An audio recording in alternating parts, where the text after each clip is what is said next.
Okay, good evening. Yes, good evening to our listeners. Good evening and welcome to Real Talk. Today, the 12th of January, time passes by quickly, and we are already on the 12th of January. Soon to come, January is gone. So we can tell how fast time runs. And so, welcome tonight to our program, Real Talk. We have with us tonight our political leader, Honorable Dr. Thomson Fontaine. And I am host tonight, Derek Glenroy, so Cuffy with you. And we expect your participation because, this show is about educating and, informing, but also we are, open to, dialogue, open to questions, we're open to suggestions. And so we have always said that this is not a spin zone, this is an unspun zone. You don't spin things here, we come straight with you. And so, Doc, as we go straight into it, tell us what has been happening over the weekend. Tell us what was it like for you and your Nigeria Workers' Party team. Just give us an update as to what have transpired over the weekend. Yes, so very good night to you, of course, and to our many listeners. It's great to be back on Real Talk. It's amazing how quickly the weeks go by. They really fly past. We're already on the 12th day in the month of January. Right. And I must say that this weekend was very good, very special, as we continued our engagements at the constituency level.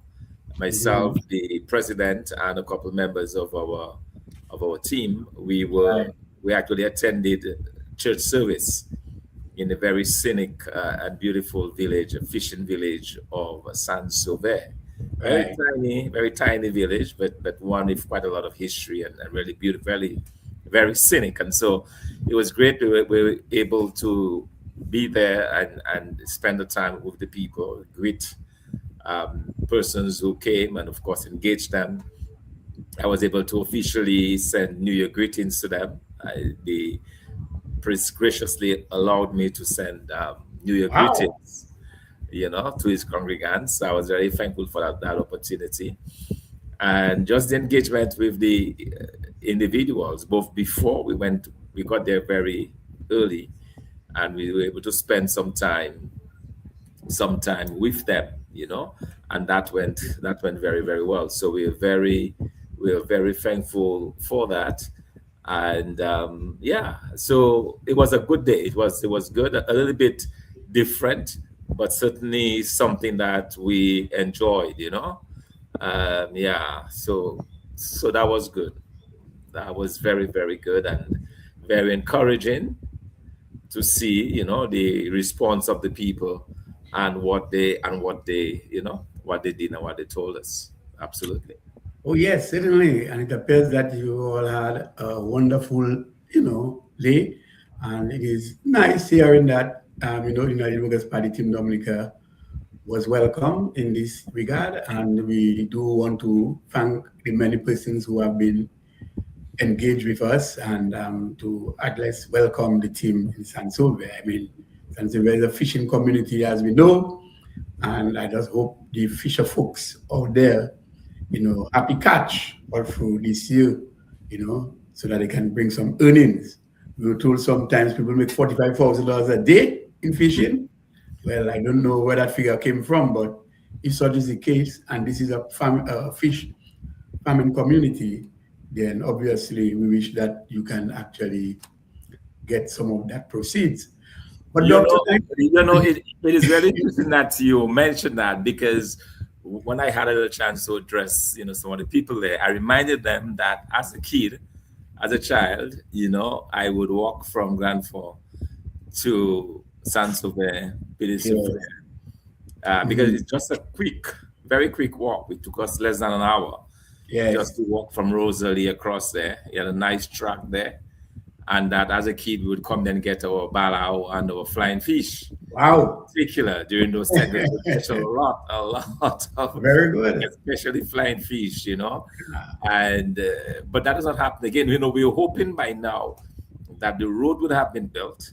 The government of Dominica spent quite a lot of money trying to basically attach about a mile and a half of road. So it's not very long to connect Rosalie to Petit Surfer. And they claim that there was a big stone in the road called um, Wash Mac. Watch back, man. Watch Mac. And they were not able to go around this, and they just abandoned the project. And can you imagine that this village is so close to Grand Fort and the other villages in that area, the southeast, that it would take, for example, with road, by vehicle, it would take us about 5 minutes to get there. Now you have to go for almost 30 minutes, 35 minutes, because you have to go all the way around the Fupokase area to get to Petit Surfer. It's just complete madness. So that is something. In fact, when I had a private conversation with some of the constituents, we promised them that the United Workers' Party government will, in fact, open up this road, because we believe that it will allow that village to sell their fish, and it will also allow us, because we don't have fishing on the southeast except for that area, and so it's something that will allow us in that area, Grand Fort, Rivière Syriac, Mont John Lapin, going all the way back to Daly's, to be able to run down there quickly and get fish, because they do catch a lot of fish in that area. It's a nice naturally sheltered harbor against the Atlantic Ocean. And so they're able to bring their boats in without any difficulties. So it's very, very, good for fishing. And it will be able to strengthen that particular area and help the fishermen in that area once that road is opened up. And not only that, but by opening up the road, we'll be able to open that area to more agriculture, because there are lots of agricultural land in that area. And as you know, so we have already promised the people of Dominica that we're going to go full time into agriculture. We are going to revamp the agriculture sector, and that will mean open up of new areas, new lands for agriculture. And that is one area that we are targeting. So with the road there to service the people of this community, but also to be able to go into agriculture in a more sustainable and a bigger way. So it was very good to be able to relate that to the people of Saint-Sauveur and Soufrière yesterday. Yes, and it is interesting. It is interesting that the government of Dominica can choose to mine at Dewash, but they cannot take out that big stone in the road. Yes, But they have removed many big stones in Dewash. You're absolutely correct. You're absolutely correct. But this government really, can you imagine this? But also the fact that you will start to build a road, you would spend the millions, and then you just abandon the project. And it is not being used. It cannot be used because no vehicles can pass there. And as I said, it's about a mile and a half of road, no more than that. No more than that. And so it's amazing. Under the United Workers' Party government, we were able to open up quite a lot of areas in Dominica, the same areas that were opened up, by the way. For example, the Petit Savan to Dillis Road that we opened up as a government. The Labour government, after 15 years of promises since Hurricane Maria, they have not been able to open up that road again. That's right. So if, God forbid, anything happens to the Rosalie Road, there is a landslide or the bridge fails or something, the entire southeast will be cut off from the rest of Roseau, because there are no other outlets out of that particular area. So it's very, very, very unfortunate that we're in this situation and almost complete neglect. In fact, one of the villagers told me that they feel that this government has completely neglected them. They don't feel like they are part of the country. They don't feel like that they're taken seriously. One gentleman told me, man, he used to make so much money on the workers, and he's just longing for that day. He said he supported the Labour Party the last 2 elections, but he's ready to get them out because his life has gotten worse. He said he used to have money. Now he barely have the money to offer his friends a drink. Things are very difficult for him. And that's the story that we keep hearing over and over again. Labor rights saying that they're fed up because their lives have not been improved. And that is what it's all about after all. So that's why we're in this, to improve the lives of the people of this country. And we're doing it, and we're starting to spread the message one village at a time. Yes, and that's why tonight we are taking the opportunity to at least visit this topic by trying to identify, and you will tell us more about it later when the question has been asked, about the social issues that might maybe impacting our youth today and possibly mental health. So we'll get straight into the topic, but before that, I ask you the question going forward and many other questions. Let me just give a preamble as to where we're going with this discussion. So we can say safely that the age from 10 to 24 is an important changing period in the life cycle of young people in Dominica, from dependence to independence, from tender age to adult age, from primary to secondary school, and on to tertiary education, and or into the labor market. So if you don't want, if when you leave school, you could choose to either go to work early or not, once you can find work. Well, not many young people were able to pass through this period without some setbacks or feelings of uncertainty, meaning not performing at school, failing exams, parental discord, problems with friends and parents and family, and of finding gainful employment at first job attempt.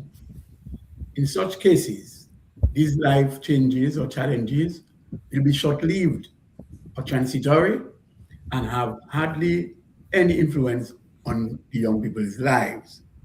Dr. Fontaine, what is your view regarding young people and the struggle that they encounter on a day-to-day basis as they actually face challenges on a day-to-day basis? So that's been one of my biggest concerns as the leader of a political party in Dominica, basically working on taking the reins of power. One of the things that struck me very, very powerfully is the plight, if you like, of our young people. And I talk about the plight of our young people because countless of them are leaving school, they're not able to get opportunities. And now, with the imposition of the partial ban is by the United States on travel to that country, is going to be even more difficult because a number of our students who otherwise would have been able to go out to study, they can no longer do so. So we do have a concern on that front, but an even bigger concern are just the large number of young people who simply do not have an opportunity here in this country. And last night, I had the opportunity to talk to some of the young people in my constituency. And I was a bit dismayed because a number of them are telling me that they're looking to move out. And they were actually asking me if I had connections in St. Kitts and Nevis and in Antigua, because all they know is that they want to get out. And Wow. they're trying everything possible to do that. So we are continuing to lose our young people to these other countries. As you know, there are literally hundreds of Dominicans now in St. Kitts and Nevis, in Montserrat, in Tortola, just a very large number of young people. And even from my own village, we have a number of young persons from my village in Tortola and in Antigua and in St. Kitts and Nevis now. And it's just really something that we are losing them in such large quantities. But an even greater concern are the number of young people that we're losing through violence. And not only losing through violence, but the number of young people that we are losing through mental illness and mental issues. We have been told that the psychiatric unit in Roseau is very heavily populated at this time. As you travel to the various villages across Dominica, you will find a number of individuals who are mentally deranged or going through some mental issues. It is very heartbreaking that so many of our young people find themselves in that condition. And so it's something that we are very much concerned about. And we also have the expressions of violence that we see. Last year, there were 23 or 24 murders or homicides, mostly of young men. There was only one exception. There was a young lady who was killed by her boyfriend, and then he took his own life. But outside of that, we had the deaths of 23 young men. In one case, there was a double shooting. Two of them died at the same time.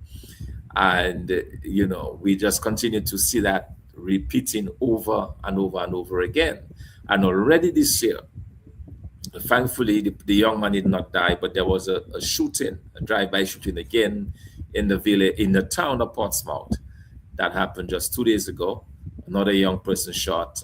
Thankfully, he survived his injuries and he's been treated at the hospital. But it tells you that the violence is not over. It tells you that basically that diminishing of our young people continues. And so we need to address this issue. We need to address this issue. And I must say that we heard from the Prime Minister. He talked about the whole idea of unity, the time for us to come together.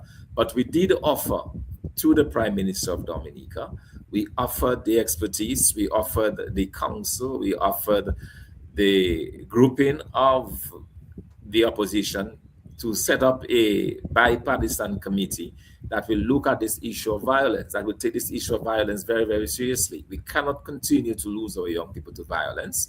We can't continue to lose our young people to mental illness. We cannot continue to lose our young people to just arbitrary migration because they can no longer live or survive in Dominica. So there are things that we can do. There are ideas that we have. There are suggestions that we'd like to make to the government, but we have to do it in the setting of a bipartisan committee. And we put that forward. We put that forward a few weeks ago. We have not heard anything from the government of Dominica, which tells us that they're not taking this very seriously, and they should. You absolutely have to take this issue of the young people very seriously. When you realize that every single community that you go to, there are mentally deranged young people. And part of that deranged syndrome, of course, has to do with the level of drugs and so on. There is a rampant drug use sometimes in some of those villages, that's causing our young people to go astray. So there are problems there that needs to be tackled, that needs to be, dealt with a matter of urgency. But we are not seeing that urgency in the government. We are not seeing it. And so, what we can do as an opposition is limited. We can keep agitating, but the government has the resources. The government has the ability to deal with those things. What they need is a plan to do it, and we are offering to help with that plan. We are offering to put forward our professionals. They've already spoken to professionals in the diaspora in particular who have that kind of competence, who are willing to provide that competence to government. So we are again making this appeal. We need to tackle this issue of our young people. We need to tackle this issue of hopelessness, this issue of just mental degradation, of just this, I come back to the term hopelessness because that's the vibe that you get, when you talk to the young people, like the young people I was talking to in my own village. I'm trying to encourage them. I'm trying my best to say, hold on, we are coming. There'll be a change in government. We'll do it. But they're like, no, we need to move now. We don't have the resources. We don't have any monies in our pockets. I can no longer keep depending on my mother because she herself does not have to give me, and you have this desperation, man. It is heart-wrenching, when you hear the stories, when you talk to these young people and you realize that, man, these are lives that have been wasted. These are lives that could be better. These are lives that could be contributing to the growth and the development of this country in a meaningful and positive way. It should not be that to contribute to your country or to build up your own life, you're forced to leave your country. All right, because as I said, there are thousands of us in the United States, in the UK and elsewhere. We are working, we are building up these other countries, and we needed here in Dominica, we do not have those opportunities. So that is something we absolutely have to deal with. We absolutely have to ensure that, we get this done. Yes, and I'm happy that you were able to give us that intro with respect to, young persons and the plight that they face. And just as we continue to deliberate on the issue, I will take into account what the statistics that was revealed in the last census, obviously, of Dominica, 2011, I think was the official last one, and it revealed about 26% of the population are made up of young persons. between the ages of 10 to 24. That was equivalent to about 17,600 persons. That's quite a lot. And by the way, as the population age and fertility remain constant or decrease, obviously over time that figure may decrease. But for the time being, we can conveniently probably stay in par with that piece of statistic. Maybe it is lower now. And you find that a lot of young people face a lot of social problems, poverty being one, education, some of them drop out. And when I say about poverty in real crisis, not having the economic means to survive, the parents themselves do not have work. Remember, to under this government, the legacy of this government is that Dominicans should not be employed. Even though you're talking about young people, you're talking about the chain of things happening where their parents are not, or their grandparents are not employed and not being able to support them. Talking about education, where you have a lot of dropouts. Some people fail exams, they're not performing well at exams. And a number of, issues. And I know, it is very hard, and some people, they feel frustrated, they want to leave school, the dropout rates are high. And do you feel a sense of recovery? Because there are other issues. Take, for instance, I know some time ago when the poverty assessment report was revealed again, even in the St. Joseph community where you had agriculture thriving, and at one point in time, even the St. Joseph community and environs were labeled as the breadbasket of Dominica. Today, they experience more than 40% of poverty. What do you make of these statistics, though? Here again, I mean, what we have is a government that has quite clearly failed the people of this country. Those rates of poverty, and look at the areas, look at the pockets of poverty that you have. We're talking about villages like St. Joseph, like the Kalinago territory, like Soufriere. These are some of the areas with the highest rates of unemployment, the highest rates of poverty. And it has to do with a government that has, quite frankly, given up on its citizens. I cannot imagine that you're not even trying. I mean, we gave the example earlier of the road and the fact that they've not been able to even complete that road. Even when the monies were made available, they simply gave up and left the people literally in their misery. And when you think about that, there is absolutely nothing going on in these constituencies and in these villages. I mean, village after village that you go to, there is nothing going on. Literally no type of economic activity. Some villages are luckier than others. They can plant a dasheen, they can plant a plantain, and they can get something out of agriculture. But even then, it is really a kind of a struggle, because even where agriculture flourishes, it is not on any major scale. No major markets are available.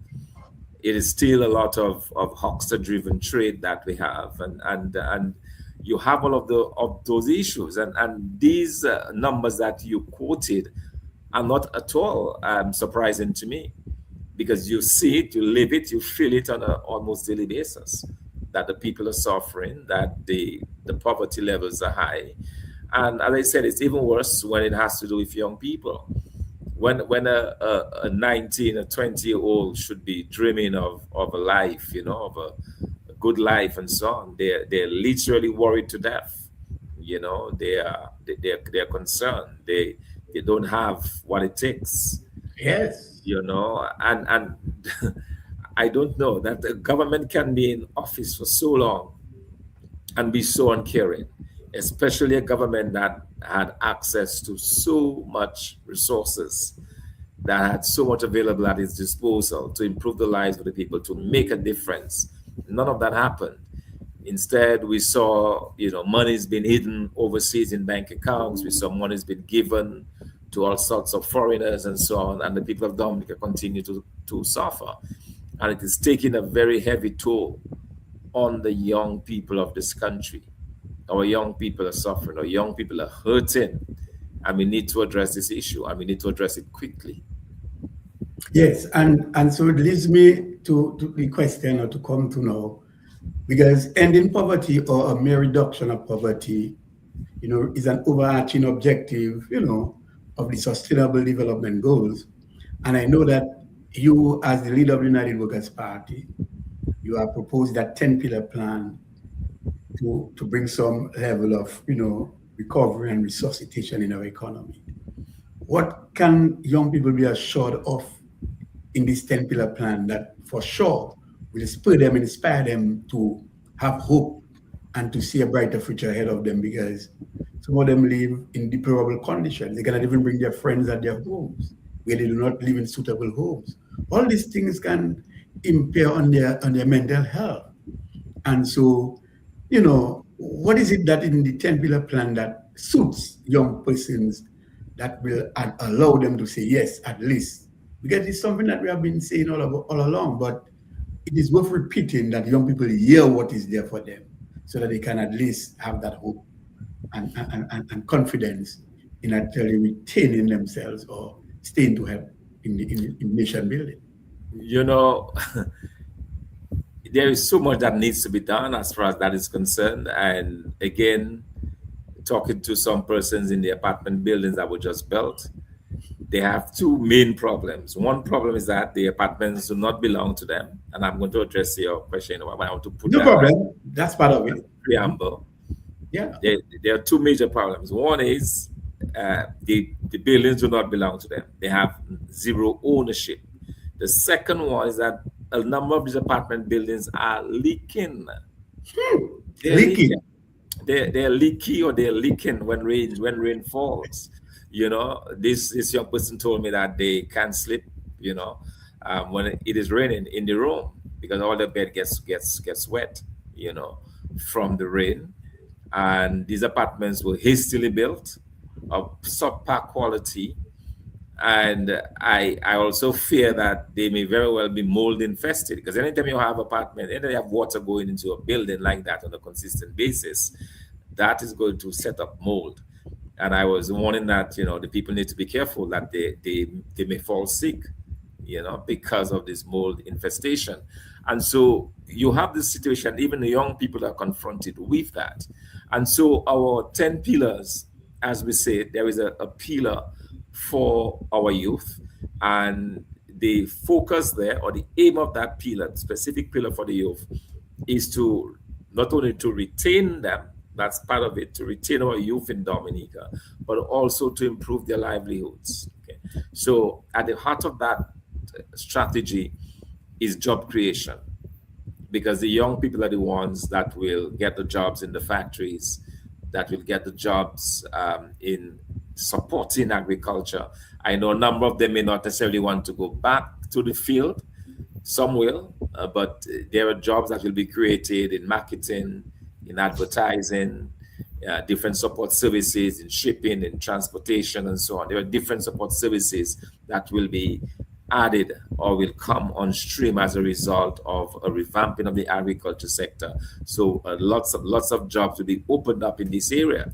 The whole idea of going into the knowledge-based industries and creating opportunities there, having our young people use their creativity to create apps, to work online, to link up with overseas firms while remaining in Dominica. These are all exciting opportunities that we are creating for young people. And we believe that they will be able to do that. That combined with a very streamlined focus on education, in the sense that we'll be looking at the areas of growth over the next several years, train these young people in those areas, and then have them come back to Dominica to contribute. So the future for the young people looks very, very bright on the United Workers' Party Team Dominica, because we are specifically planning, we are strategizing, we are developing different avenues that they can make money, that they can earn wealth, and more importantly, they can stay in Dominica and help to develop that country, because that is what we need. Dominica and the villages around Dominica, you may have heard me say that before, they are dying on the branch. They're literally fading away. And a lot of it has to do that the vibrancy of the young people are not there. The attacks that we speak about, the mental attacks on them, the violence against them, they are going through all of those stresses and pressure.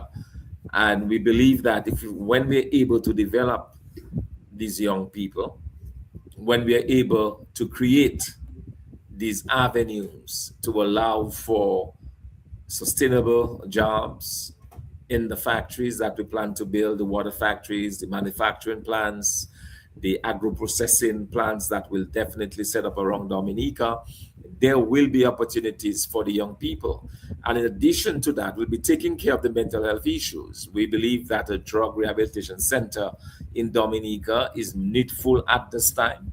That will help to deal with the physical and emotional needs of young persons who may have gone down that track, so that they can be rehabilitated and brought back into society. So we have a lot of good plans for the young people, and that's one of the reasons why the young people are continuing to be drawn to us. Young people are continuing to come forward and say, yes, they want to be a part of this vision. They want to be a part of that, of what we're trying to do. And it's something that we are very much committed to, because we understand that the young people are at the very heart of what we need here in Dominica. They're the ones that are giving their time and the energy and the efforts to develop St. Kitts, Nevis, to develop Antigua, and to develop all of these countries around us. We need them here in Dominica, developing our country, working hard to build up this nature island, an island that we're all so very proud of, one that we believe has great opportunities and just endless options for young people. Those options will be worked on. Those options will be put forward. The resources we will get to push into those that will allow us to be able to build our young people and really have a very formidable group of young persons in this country that can take us forward. Yes, and I just speak about the job rehabilitation center. I think it's something that is over requested. I mean, we have been from time to time, over and over again, asking for this as a party. In fact, in our manifestos, previous manifestos, we have highlighted this, and it's a very serious issue because up to earlier on, I just happened to run into an interview.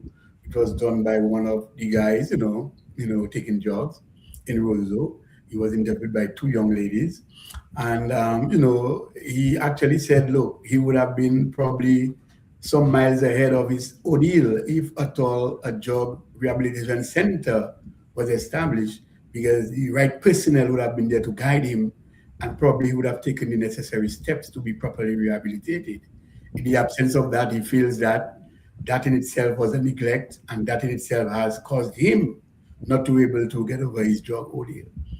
So it's sad, and as we talk about it, I just was reminiscing and saying, look, it is something that is overdue, and we need to have that center so that due care and attention by the health specialists can come to the rescue of many young persons. And Doc, yes, for sure, as we draw closer to even into the festive season, Carnival, we know that past surveys have reflected that, and has brought to our attention as well. They have brought to our attention that young persons consume a lot of alcohol, and generally young boys, they consume more than ladies. I don't have to go into the statistics of it, but we are also saying that it's also a period when young people feel they have to go out and free up and take out the burdens on their shoulder. But it is just a few days of activities, 2 days of jump up. But after all is done, the problems still exist. So I'm sure we'd like to guide young persons regarding and their health and what alcohol can have, the effects again of alcohol on their health, because it's not that your problems are all gone after the 2 days of jump up, but we have to be responsible individuals to ensure that we don't overburden ourselves and get even closer to even contemplating, suicide. And so I know. Yes, so I wanted you to just, hit this call, get on board with the call for the festive season to be really looked at as a responsible time for us to be all responsible. Yes, so indeed, and then it's interesting that you mentioned the alcohol. I mean, when you realize that you go into a village at 9 o'clock in the morning, and already there are young people who are already out of it, already have had too much to drink at 9 in the morning. That tells you that you're in serious trouble. And one of the things I also noticed, not only in Sansova yesterday, but even in my own community and elsewhere that I've been around Dominica, you see that the young men are not in church on a Sunday morning. And the church is almost completely made up of grown women and children. And is something that I believe we have to really take a serious look at, people's spirituality and the fact that the young men are just nowhere. And all of that, I believe, has to do with where we are today. And in fact, I was able to comment on it and really urge that we pray for young people and pray for young men in particular. That spiritual aspect of it is certainly lacking. And as you say, this tendency, especially during, well, let me put it this way. There was a time when the drinking of alcohol and so on, and this heavy indulgence would happen only around those festive times. So people would work hard during the rest of the year and say, boy, this time I'm just freeing up. I'm just gonna go all out, right? That used to happen then. But now it's continuous. So what we see is just an added level that takes place during a season like we're having now. So during the carnival season, people indulge a lot more heavily than they otherwise would. But that is also an important thing to talk about. That people really need to be doing this in moderation. You can have a great time without getting to the point where you're so drunk you lose control of your senses, you lose control of your ability to take care of your own body and so on, and we see it both male and female indulge in equal quantities, and it's a real problem that we have, and it's something that I believe we need to call out, and we need to really urge our young people in particular to just drink in moderation, have a good time, but do it in a way that you will not regret later on because of your actions, and we see it all the time. I mean, I see it constantly, and I go up now that at home in my village on a daily basis. We have our young people who are indulgent. I'm like, guys, it would be nice to just, you guys really have to drink all week long, just you really don't have to. But I get the sense that people are doing that because that's one good way of drowning their sorrows. That's one good way of forgetting the hardships under which they have to live in this country. And so they continue drinking their lives away. And it is very, very sad. And it's another problem, huge problem that we have. And hence the reason we talked about the drug rehab center that we need for the young people, and really have our young people, and then the key thing as well to really get our young people away from these harmful habits is to have this emphasis once more on sports. We have lost that emphasis. We no longer have this great focus on sports. We used to have, football leagues outside of the national leagues. You would have football leagues playing. You would have cricket on a Sunday. You would have different guys going to different villages playing cricket and playing football and so on. Now, most of that is gone. They find it easier to play like a domino. Domino has taken over, and it has become the dominant sport, if you like. But it's not. It's not a healthy sport in the sense that it does not encourage physical movement or exercise, and so it's not the same as playing a game of cricket or playing a game of rounders or playing a game of football. And so it's something that we continue to really urge, and it's something that United Workers' Party government will ensure that we go back to that place where sports took center stage, so that people had an opportunity to get into sports. And the better you get in sports, the more you grow into it, is the less appetite you're going to have for alcohol, because you want to excel, and then bringing back competition amongst our schools at the primary school level. There was a time when we used to have at the primary schools, the primary schools would play against each other in cricket. So you had these really exciting rivalries. The various primary schools, they would jump on the bus, or at that time a truck, and go to the various villages and play cricket and so on. That built up camaraderie and helped the young people to aspire. So all of that we need to focus on. We need to bring back. That, I believe, will be one of the ways that we can stem that downward slide that we see amongst the young people, because we do have several issues there. We do have several issues, and that's one way that I believe it can be dealt with. Okay, so at this point in time, we are going to take some reviews or some comments made by our audience. One of such comment is, we have someone saying this government is in power for 26 years. One would believe that they would have hands-on knowledge of the plight of young people. Yet every time an election is around the corner, they bring the young people in a forum to ask what are their concerns. Typical case in point, over the weekend, you heard the Prime Minister some time ago in last week talking about bringing young people in at Rosalie Bay and talking to them. What can you tell young people? You put them in a Yeah. crisis and you're trying to now mirror the whole thing and try to know what young people. We're not interested in young people. Yeah, it's true. I mean, if after 26 years you don't know what the concerns are of the young people, where have you been? Where have you been? It's taken That's correct. you've been in office for 26 years. And you Yes. don't know what the concerns of the young people of this country are up to today. And they Wow, come to you that's for quite- help. Another Yeah. person, right away, we can say this program is yielding results because one person is saying, look, I am a former police officer and I'm willing to share my knowledge and experience in reflections to community ills, violence, and gun-related crimes. Wow. And I know that person. We can get in contact with that person easily. I know her very well. She's very well trained and she's knowledgeable in this area. She lives right now in the diaspora. She's outside of Dominica, but can lend her expertise. And Doc, right away, we see this program again is generating interest of persons who want to assist Dominica and their respective communities.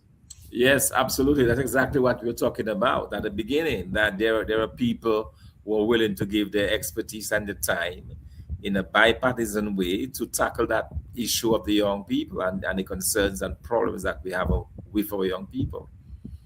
Yes, and somebody else is saying, as you talk about this, the fish and the fishing villages and the sort of, irresponsible announcement of $45,000 a day you can make in fish. Somebody saying, Maho has a lot of fish. Ask Blackmore how fish continue to fall on people's head as they pass on the road. I want to sarcastic, but it is just a good thing to remind people that those words were actually said, and yet we are not seeing any of these activities helping people to thrive and to live a better quality of life. Another comment there, UWP really improved local roads in their short time. I remember the road to the health center in Wesley was repaired every community day of service. It was bad. I went home in December of 1999 and I saw a new concrete road, which is still in good condition today, with only minor repair needed. I can remember too that Steve Benjamin at the time was the contractor. Many Wesley persons were employed. So you see, Doc, not only that the projects were undertaken, but it actually brought communities together and persons within the various communities they were employed. Yes, it would have been temporary employment, but the repair and maintenance work was so frequent that people were able to sustain even the short leave on projects, move from one to another. Yes, absolutely. And that's one of the major differences, if you like, between the United Workers' Party government and the Labour Party government. Labour Party government, they're doing stuff, but they're finding that Dominicans are not good enough, so they're bringing in foreigners to do work that we would otherwise have given to local contractors, so that the money remains in the village. Most of the schools that were built on the United Workers' Party time, they were built by local contractors. The roads that were built, the many roads that were built, local contractors. The feeder roads, local contractors. But you have a government that has unfortunately favored foreigners over its own people. And we see time and time again, St. Lucians are brought in, from other parts of the Caribbean, Trinidadians and so on, and brought in to work. And we are not getting the work done by the people in our communities. And that's another thing that we are ensuring, that whenever we have those types of opportunities, that they go to the local contractors so that the money continues to circulate within the communities. And that is something that we were quite good at doing, and something that this particular government has actually gone away from. Yes, and one young person is saying, remember, so thanks for the program. Tell Dr. Fontaine we are listening again. We are ready for his governance and his team. But importantly, we know that this government is fooling other young persons. They have already tried to contact some persons in our community to gather us, but we have refused to gather again because we have gathered maybe about 14 times in that cycle of the government asking, and so they are not interested in gathering any longer.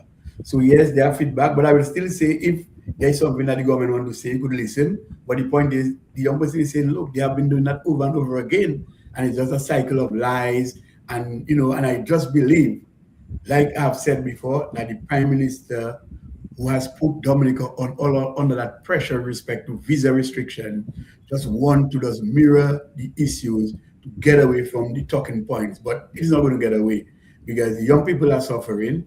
There's no work for our ordinary persons. You have taken work from their grandparents, their parents. They are unable to do it, and they possess some of the skills that is required to do the work. See the largest capital project that is going on, in Dominica. How many Dominicans can you say with skills that are employed? See many of the health centers that were built, even the very apartments that they boast and they put on the TV. Ask how many Dominicans had contracts to build that. And so it is a government that is a government we can say that it's enemy to its own people, and that is very bad. And I just say that last week we promised a response to a question that was asked. Someone asked last week whether or not that the project at Debash continues. I will confirm with you, Doc, and I know you know that it's still going on because even today we had, a mini protest by a few individuals at Debash. I think Nasio Fontaine or one of our music reggae stars from Dominica went up there and protest against that project. And you had Dr. IP, I think, and I subsequently heard that Joshua may have joined, but Mr. Joshua Francis may have joined them. And so it appears that notwithstanding you as the leader of the party have written to the government talking about full stoppage for evaluation and probably possible not continuing this project, and this government continues to be defiant and doesn't care about the derailing of the environment and its subsequent negative impact on the flora and fauna and possibly even our rainforest and even our water catchments. So it appears that this government is still defiant in its approach and will not relent. And so I know that you are concerned and you will continue to advocate that we need a stop to this project. Yes, indeed. In fact, we did protest very, very strongly against what's going on there in Debash. We highlighted the fact that no permits were secured for the extraction. We brought to light the fact that the Physical Planning Act was not was this was what was the term that it was violated. The act was violated in the sense that what the steps that had to be taken were not taken, and we called for an immediate halt to the quarrying taking place in Debash. And so today we were very happy to see the formidable Nasio Fontaine literally coming out of obscurity, because he's been living quietly. He's not doing any music concerts or anything, and just basically living a very quiet life here in Dominica. And he put all of that aside today and came out very, very forcefully against what is going on. And so I just want to say that we stand together with Nasio, and he will be back on tomorrow along with Dr. IP and others. And I will urge those of us who can find a way to debauch to do that. Certainly, I plan to be out there myself tomorrow as well to show solidarity. And I believe that it's very important, for the people of Dominica to come out. I don't want this to be on political line. It's not United Workers' Party against the government of Dominica. It should be the people of Dominica standing up for the nature isle. And that's one of the reasons why, we're a bit hesitant to take the lead in it as a political party, because we think that this particular issue goes beyond political lines.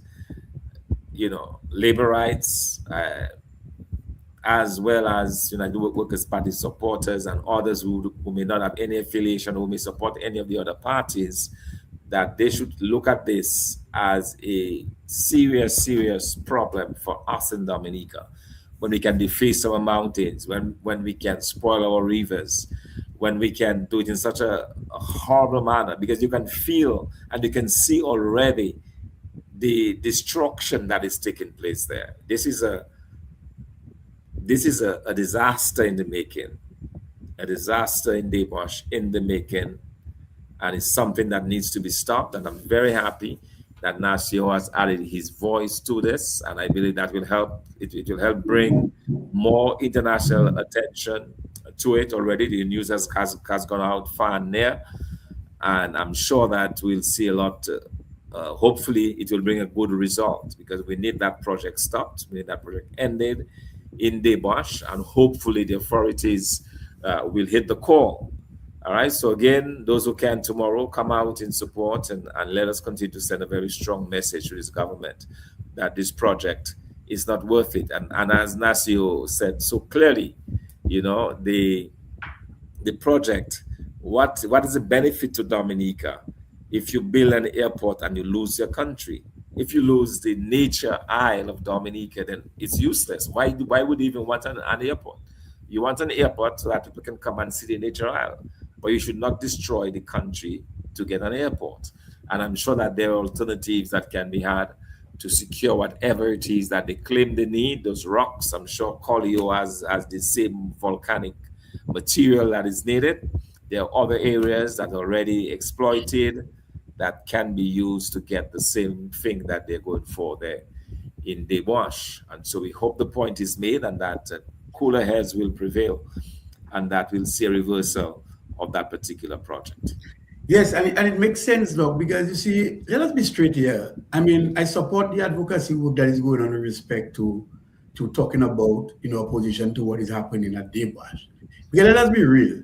In 2015, we got struck by Storm Erica, and we saw the devastating effects of Erica until one village had to be displaced. You remember exactly the Pidit area that had to be displaced. The government took a decision to actually condemn the Pidit Road, the Pidit Road, because they said, look, it might be high risk, they may pose high risk with respect to the use of the road.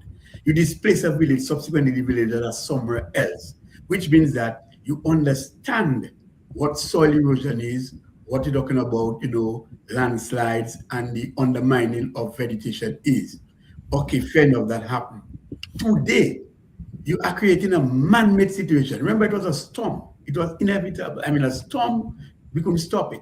But you're talking about now you have knowledge, lessons learned from what has happened during Storm Erica. You are telling me today, you are putting your human destructive hand into something and creating a disaster whereby subsequently the area might no longer be in use or is threatened to be in use. I mean, you have not learned any lessons. And I'm saying, if you can take this drastic action as a result of a storm, which we support, because you would have risen, the data you would have collected and analyzed would have told you straight, it might be risky to have the people live in the same area in Pidit. Although years have passed by, and many people are saying, well, they want to go back to their area because their house may not be under threat. Because some people still feel that their houses are in a strong position and it is in a position that is protected. But the government has taken a decision and we respect that.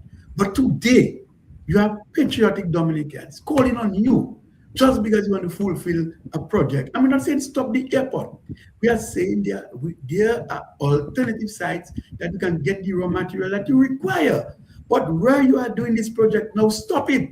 And you should have learned a lesson based on what we experienced during Storm Erica. So this is a government that is defiant, stubborn, wicked, mischievous, neglecting Dominicans, not employing Dominicans.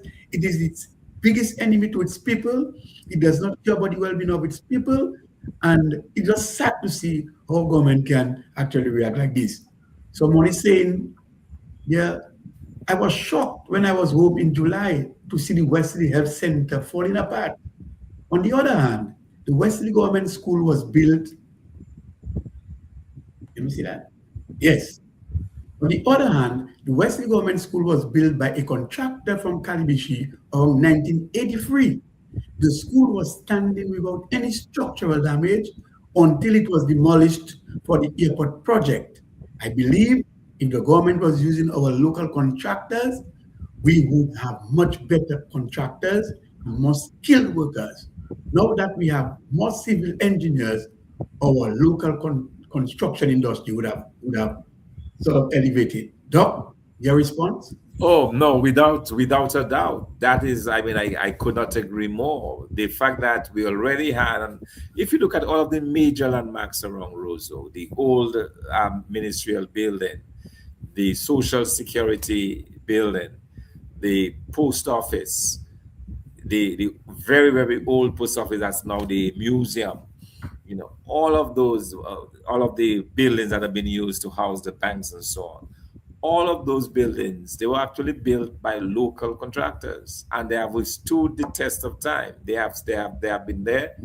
Um, they have been there. They have stood the test of time, and it shows that our contractors have what it takes. And the point this individual is making is that if you now add to that, if you add the civil engineers that are trained formally and so on, and you combine them with our skilled workers, that would make a formidable industry, a formidable sector for us. The unfortunate thing, a number of those top contractors have left for overseas. A number of our skilled masons, and carpenters, and joiners, and so on, they have left to go overseas to work in Saint Martin and in Antigua and elsewhere. But I believe that is something that we can bring back to Dominica. I believe that is something that by giving the opportunities to the young contractors and the local contractors to build their craft, to build their skills, that is something that we can actually do.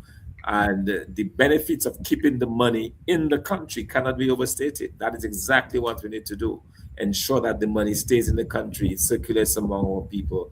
And that is how you grow. That's how you develop wealth. That's how you build the middle class. And that's how you build a very strong society. And that sadly so is lacking. And that's why we are continuing to agitate for the removal of this government. That's why we continue to call for the people of Dominica to rally with us and get rid of this government. Oh, Right? certainly. Sorry. Yeah.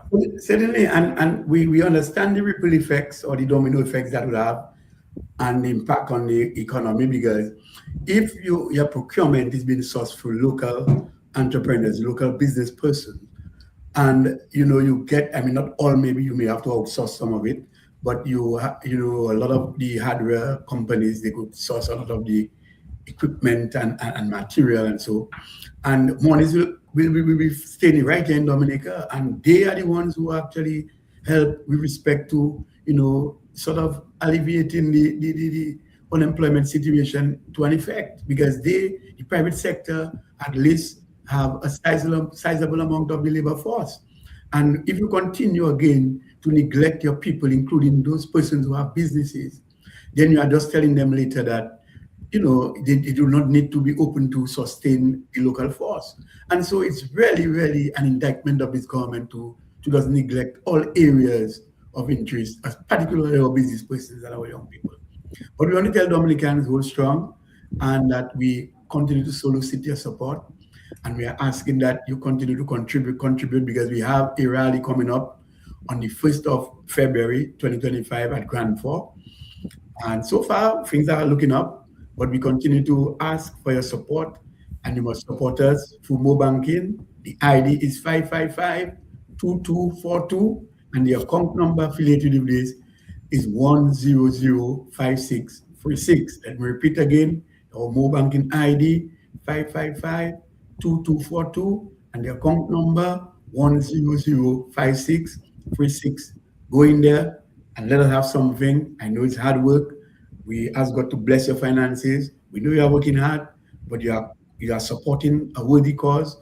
We are talking for 26 years now, and we are making movement. We are uniting better than we have done before for the people of Dominica, and we are coming forward to ensure that we take over the reins of government. And even to our website, uwp-dominica.com, click on donation and go right ahead. You'll get the options, and you put something in there for us to continue to serve the people of Dominica. We need to boss people around. We need to transport people from community to community, or from their respective communities to Grand Fort. We need to pay for certain aspects of the whole event. We are asking for your support, and we are asking you to give us generously. And someone is saying, Doc, I have no problem with the present Prime Minister, But I believe that the time has come to leave the stage before becoming too autocratic. Well caller, well viewer, well texter, I can tell you he has become autocratic. He has demonstrated that in many ways. And you can see right now, no one has any say. He does things how he wants. You notice when he concluded in a press conference, his ministers did not even know that he had agreed to take in refugees or persons of food countries, food country persons, citizens. And then some ministers stood in awe and watched in awe when he announced that. It was the first time they were hearing it. If you go back to the press conference, you'd have seen the reaction, some of them. And so he's become autocratic. He does what he wants. He says no law, no constitution that stop him. That is why he's been defiant with not finding an alternative spot to get stones or raw material to fulfill what they want to fulfill at the airport site. We're not saying stop the airport. Stopping the work at the bus doesn't give you a reason to stop the airport. We are simply saying that you can find another area where the same raw materials that you say you cannot find wherever it is, that you are finding at the wash, it can be found somewhere else. So we are saying, partner, the boat has left the port already. A full-blown autocracy right now, at least in principle. Doc, your reaction? Oh, yes, absolutely. We continue to urge persons to further support behind this grand rally. It's a great opportunity for us to come together and show strength in numbers. February 1st, all roads lead to Grand Fort, 2 o'clock in the afternoon, 2 until about 8 o'clock. We're going to be inviting every single Dominican, to make that journey. Buses will be arranged in the various communities across Dominica.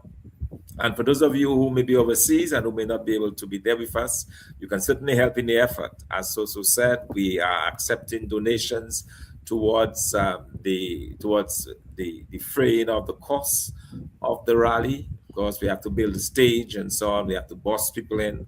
So we are putting information out there on your screen for you. Very easy. uwp-dominica.com. Click on donation. That way you can set up, if you like, you can set up a monthly donation amount that will go directly into the coffers of the party, or you can send money directly through our mobile banking at the National Bank of Dominica. So there are different ways in which you can support the effort. We certainly encourage that. As I said, we are looking forward very much to this. Quite a number of issues to talk about in this rally. Of course, the issue of the lack of political direction in this country, what's going on in the aftermath of the action taken by the U.S. authorities in Venezuela, what's going on with our own country, the partial travel ban that has been instituted by the United States, the fact that now Dominica has already signed on to take on refugees into that country, the issue of the young people that we spoke about, the mental health issues, the violence. So there are many, many issues that we want to address on the first, and we continue to address, obviously, as we go along, but we want to do so in a more forceful manner at the rally. So it's a great opportunity for us to come together, make it a date. That's why we started very early in the new year to remind you of that particular activity, this great national rally. A good time to be a part of it, a good time to participate, a good time to show our strength. And so that's exactly what we're looking forward to. It's exciting. I must say, so as I go around town and the number of people were saying they will be there. So the word is going out. People are finding out about it, and they're learning very much about what's going on, and they're excited to be participating in this grand national rally scheduled for the 1st of February under the theme, Putting Dominica First. So we're doing that for country, and we encourage you to be a part of it.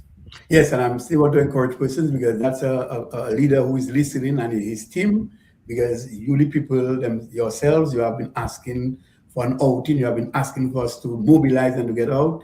Now that this call has been answered, we responded to it. You have to respond and come out in large numbers. We need you there in persons, but we in physical presence, but we also need your support financially to carry this through. Again, I will say the mobile banking ID 555-2242, And the account number is 1005636. And also you can visit us on our website, uwp-dominica.com. Go to donation, you'll see the option here. You go, you click, and you donate. But don't before I actually get you to actually just give you a final word, let me just help with the cause of initially when we started, you talk about the violence, and I just want to add my voice to it that Dominica, we can do better than that. We do not have to trade invectives at each other, and we do not have to resolve our issues at really personally injuring each other. So I urge persons who have that intention to solve their issues amicably, talk to each other. I mean, issues may be tough, but there are certain things that you have to weigh and to, because you give the country a bad name when you actually create that kind of environment. Remember, investors are looking for potentially coming in when the United Workers Party comes in, and we cannot have a society where people will feel, that they are not safe. I mean, worldwide, you have murders taking place, but for a small country, we can do better than that. It is the nature island of the Caribbean. I just want to ask all young persons to be more vigilant. I mean, the hatred, just bury the hatchet on the old issues, but also to let us try to live clean with each other. You know, let us try to just live clean with each other, and I believe this will help us in a long way. One guy finally says that rally should have been like this week. We recognize that it is something that the people want. So, Doc, your final words as we part. Well, certainly. So let me just remind our listeners, by the way, that tomorrow night at 7 o'clock at the Public Service Union, we have a big call to action. The Electoral Reform Coalition will be providing additional information on some of the key issues that are impacting us now: the partial ban, the refugees coming into Dominica, the lack of electoral reform. All of those issues will be addressed tomorrow night, 7 o'clock. All right, so find a way there, come out. It will also be carried live on social media, but we need your presence there just for 2 hours, 7 to 9 o'clock, Tuesday, tomorrow, the 13th of January, at the PSU Center here in Roseau. A number of speakers will be tackling those issues. It's a collective effort of all the opposition parties here in Dominica under the banner of the Electoral Reform Coalition. So we encourage everyone to come out and to have your say as well. There'll be an opportunity for persons to contribute and to have their say, speak what's on your mind, but importantly, come out in your numbers tomorrow night. So we're looking forward to that. And of course, February 1st, don't forget, it's happening in grand form. Yes, To be excited. It will be great. It will be great. That's correct. And just to finally say, somebody does say Happy New Year to So and Dr. Fontaine. So we do take that seriously. Thanks a lot. Absolutely. And thanks to everyone, and good night to all. And yeah, we'll see you on Thursday on the Workers' Voice. Yes. Until next time, we say good night. Do have a blessed night. May God bless. Thank you. Bye-bye.